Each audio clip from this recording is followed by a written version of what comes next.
Haleluya, puji Tuhan. Senang sekali Bapak Ibu Saudara kembali lagi kita di hari ini ya, dengan kesempatan yang indah, dengan hidup oleh karena anugerah Tuhan di hari ini ya, masih bersama-sama lagi kita bisa mendengarkan, bisa membaca. Terlebih satu hal yang istimewa adalah ketika kita mampu melakukan apa yang menjadi firman Tuhan di hari ini. Tapi sebelum itu, sebelum kita akan lanjut ke sana, kita terlebih dahulu kita akan berdoa. Mari kita berdoa.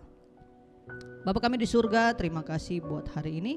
Dengan segala kelimpahan berkat yang sudah Allah berikan, bahkan kami nikmati sampai hari ini.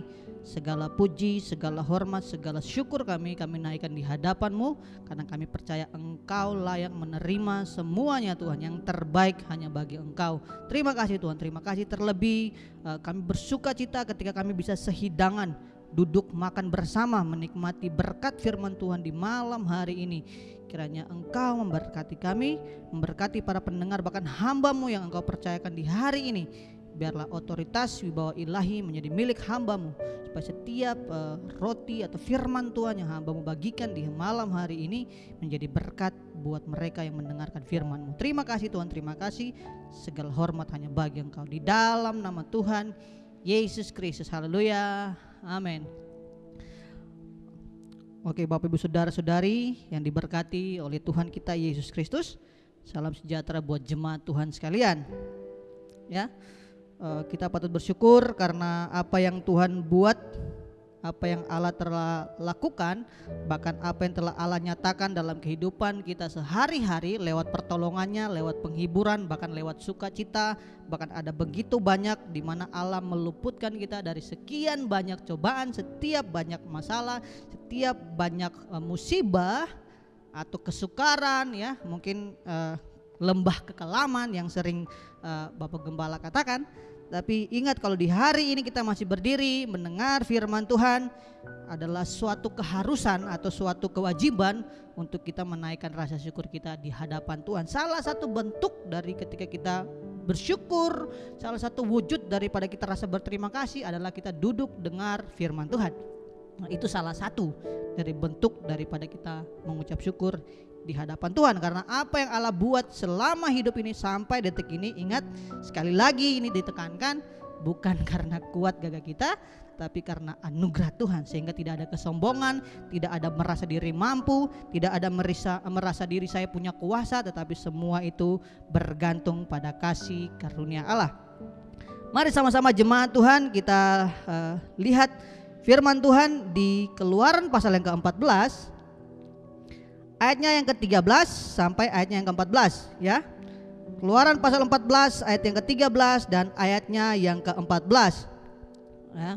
Sebenarnya saya pengen baca ayat ini dari ayat 1, Kejadian pasal 14 ayat 1 sampai 14, tetapi untuk menyingkat waktu kita baca di ayat yang ke-13 dan 14. Nanti kalau Bapak Ibu Saudara sekalian punya waktu yang lebih, bisa mungkin baca dari ayat 1 sampai ayat 14, sehingga bisa ngerti dari konteks ayat ini berbicara tentang apa ya, pasal 14 ini.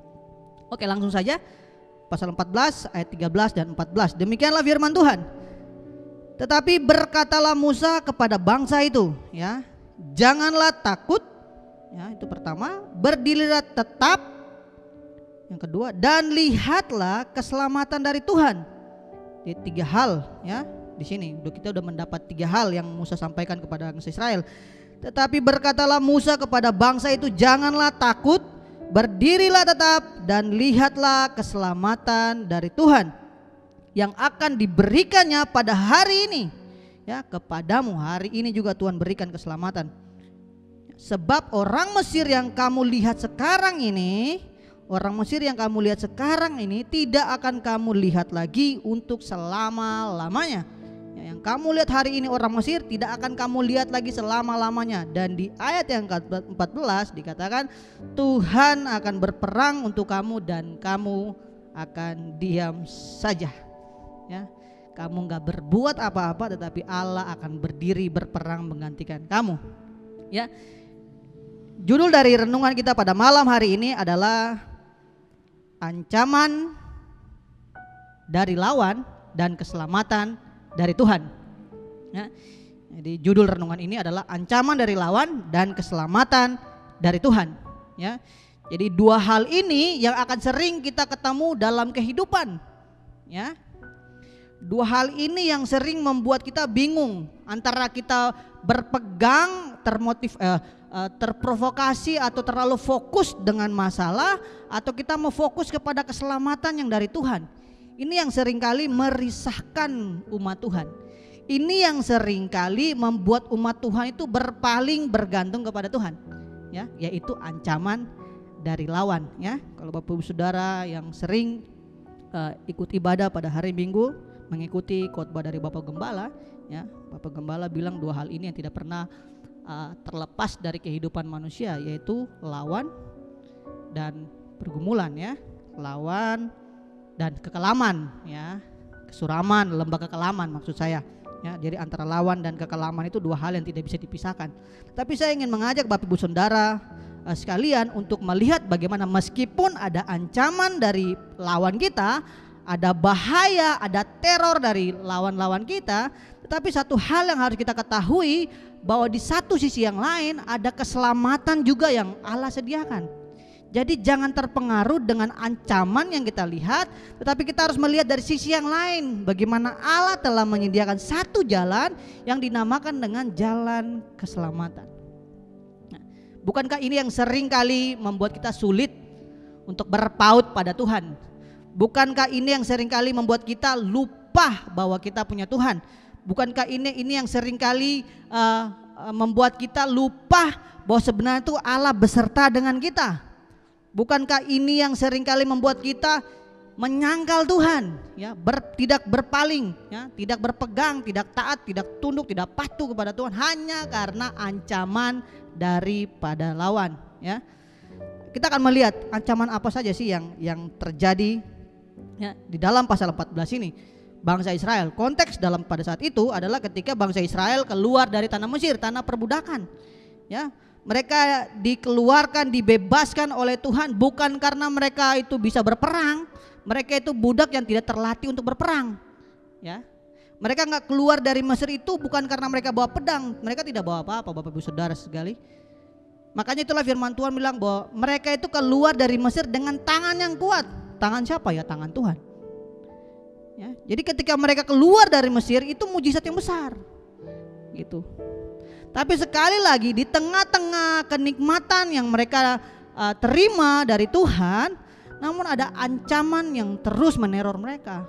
Ada bahaya yang selalu mengejar mereka, yang berusaha mengalihkan fokus mereka untuk mereka melihat bahwa sebenarnya kita itu dipimpin Tuhan. Kita itu disertai Tuhan. Tuhan bilang keluar dari Mesir, kita pergi beribadah. Tapi seringkali tujuan kita beribadah itu tidak tersampaikan karena kita melihat ada ancaman di belakang. Ini yang dialami oleh bangsa Mesir.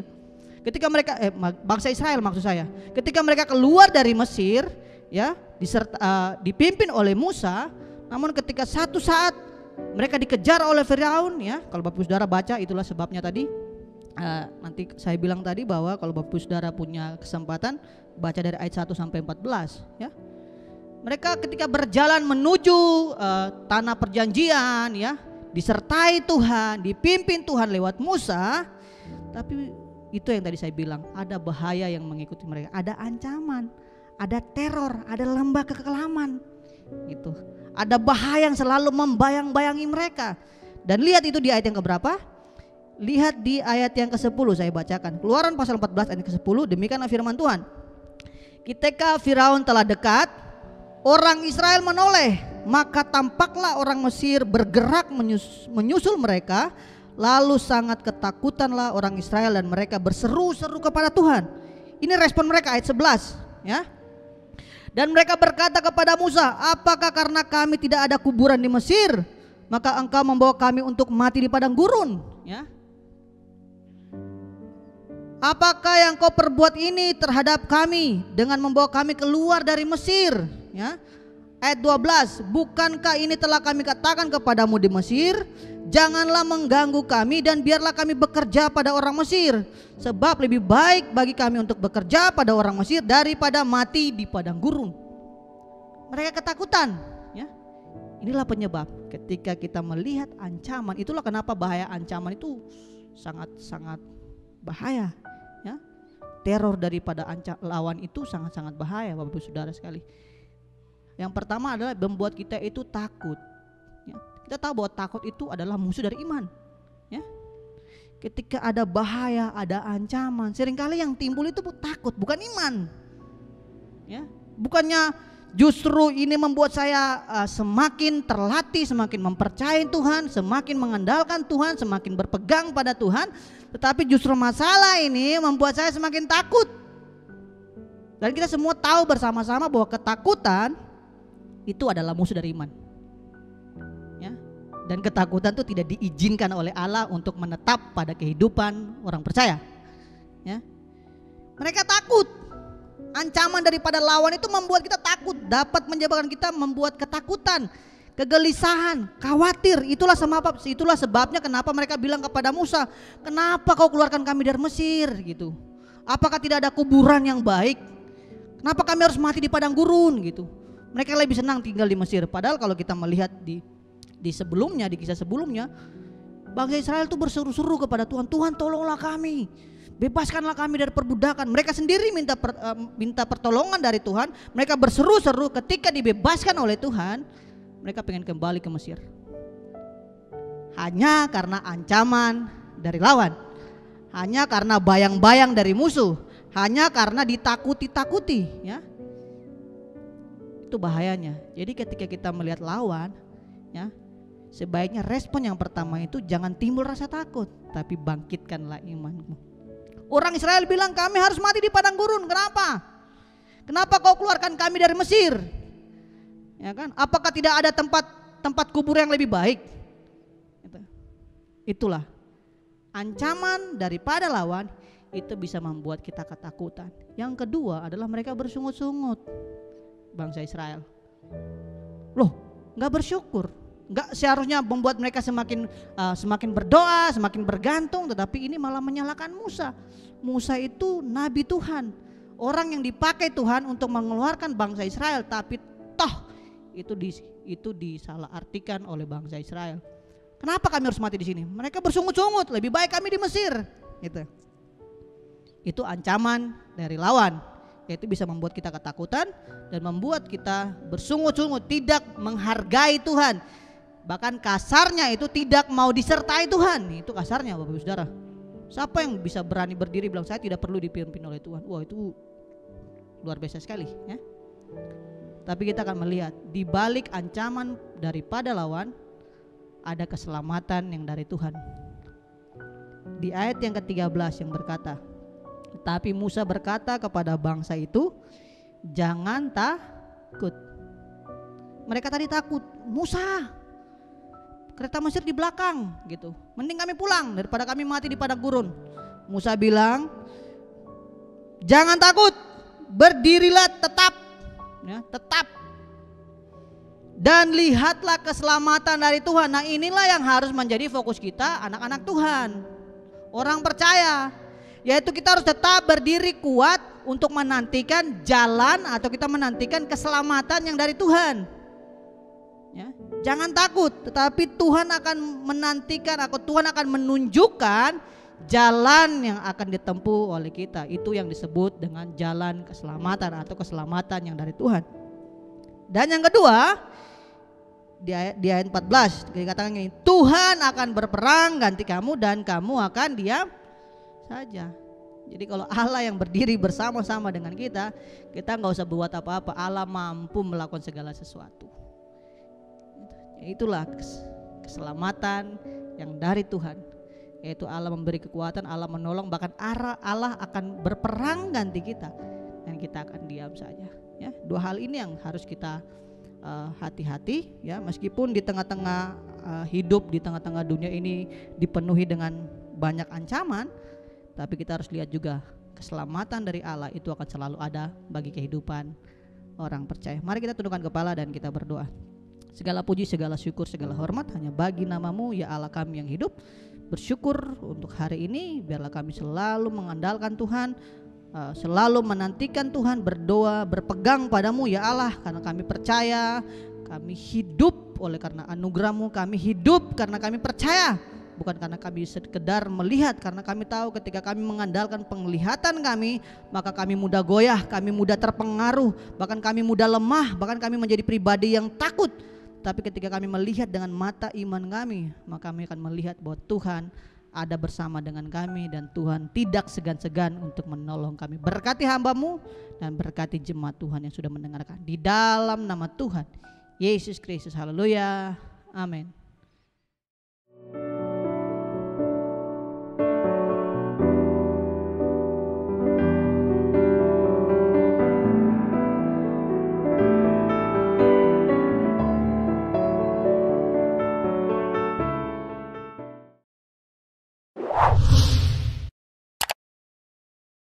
Subscribe channel YouTube GPDI Efrata Yogyakarta dan aktifkan lonceng notifikasinya untuk mendapatkan informasi seputar live streaming dan video khotbah terbaru lainnya.